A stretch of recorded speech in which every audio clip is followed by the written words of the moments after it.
ತುಮಕೂರು ಸರ್ಕಾರಿ ಬಸ್ ನಿಲ್ದಾಣದಲ್ಲಿ ಇದೆಂತ ಕರ್ಮಕಾಂಡ.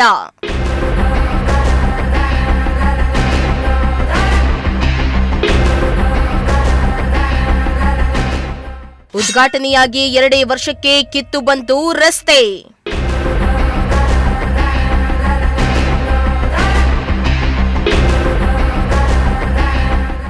ಅವೈಜ್ಞಾನಿಕ ರಸ್ತೆ ನಿರ್ಮಿಸಿರೋ ಬಗ್ಗೆ ಕೇಳಿಬಂದ ಆರೋಪ.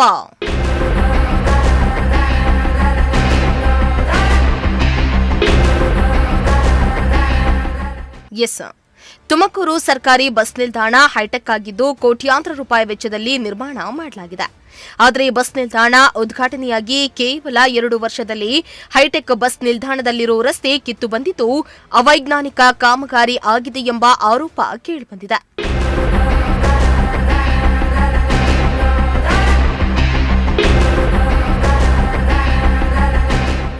ಹೌದು, ತುಮಕೂರು ಹೈಟೆಕ್ ಬಸ್ ನಿಲ್ದಾಣದ ಮೊದಲ ಮಹಡಿಯಿಂದ ಬರುವ ರಸ್ತೆಯು ನೈಸಾಗಿದ್ದು ಮಧ್ಯಭಾಗದಲ್ಲಿಯೇ ರಸ್ತೆಯು ಕಿತ್ತೋಗಿದೆ.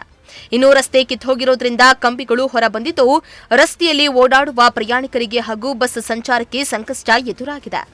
ಅಲ್ಲದೆ ರಸ್ತೆಯ ಮಧ್ಯದಲ್ಲಿಯೇ ರಸ್ತೆ ಕಿತ್ತೋಗಿರೋದ್ರಿಂದ ಪ್ರಯಾಣಿಕರಿಗೆ ಗಾಯಗಳಾಗುವ ಸಾಧ್ಯತೆ ಹೆಚ್ಚಾಗಿದೆ. ಇನ್ನು ಮತ್ತೊಂದು ಕಡೆ ಬಸ್ಗಳಿಗೆ ಕಂಬಿಗಳು ತಾಕೋದ್ರಿಂದ ಟೈರ್ಗಳು ಪಂಚರ್ ಆಗುವ ಸಾಧ್ಯತೆ ಹೆಚ್ಚಾಗಿರುತ್ತೆ. ಈ ರಸ್ತೆಯನ್ನ ಅವೈಜ್ಞಾನಿಕವಾಗಿ ನಿರ್ಮಾಣ ಮಾಡಿರೋದ್ರಿಂದ ರಸ್ತೆ ಕಿತ್ತು ಬಂದಿದೆ ಎಂಬ ಆರೋಪ ಕೇಳಿಬರ್ತಾ ಇದೆ.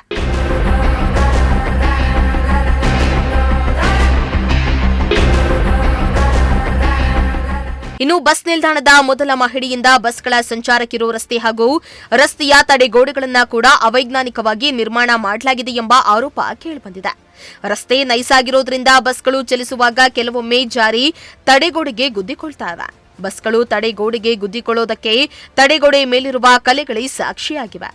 ಬಸ್ಗಳು ಗುದ್ದಿ ಹೋಗಿರೋದ್ರಿಂದ ತಡೆಗೋಡೆಯು ಬೀಳುವ ಸಾಧ್ಯತೆ ಹೆಚ್ಚಾಗಿದೆ. ಅಲ್ಲದೆ ಮಳೆಗಾಲ ಬಂತಂದ್ರೆ ಅನುಕೂಲಕ್ಕಿಂತ ಅಪಾಯಗಳೇ ಜಾಸ್ತಿ. ಇದರಿಂದ ಮುಂದಿನ ದಿನಗಳಲ್ಲಿ ದೊಡ್ಡ ಅಪಘಾತಗಳಾದ್ರೆ ಯಾರು ಹೊಣೆ ಎಂಬಂತಾಗಿದೆ.